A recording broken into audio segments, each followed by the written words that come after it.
De les lletres a les imágenes. Los cartelos de les xuntes d'escolines y escolinos d'Avilés. Les xuntes d'escolines y escolinos d'Avilés ye una actividad que desenvuelve el Concello d'Avilés per a ciu de la Estalla de la Llingua dende hai 16 años. Está pensada como un foro d'alcuentru del alumnau de dellos niveles de primaria, secundaria y bachillerato que estudia la asignatura de Llingua asturiana. Un foro onde se intercambian experiencias, traballos sobre la llingua y literatura asturiana, onde se amuesen proyectos y, sobre todo, onde alcontrase, conocese, relacionase y pasar una jornada en un ambiente de diversión, solidaridad y amistad.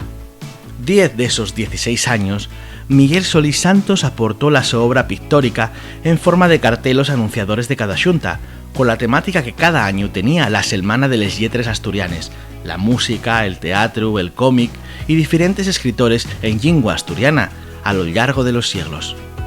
Esta colección de 10 cartelos y la que se enseña aquí, junto con una riesta de otros que fizo por encargo del Concello d'Avilés, del Auditorio de la Casa de Cultura y del Teatro Palacio Valdés. Miguel Solís Santos naz n'Avilés en 1956. Licenciado en Biología, fue profesor en el Instituto Carreño Miranda, miembro de la Academia de la Llingua Asturiana desde la su creación y escritor y dibujante. Autor de la primera novela del Surdimiento, Les Llamuergues Doraes, ganó en leyes ocasiones el premio Josefa Xovellanos de novela, así como la Enriqueta González Rubín de periodismo y el Fuertes Acevedo de ensayo.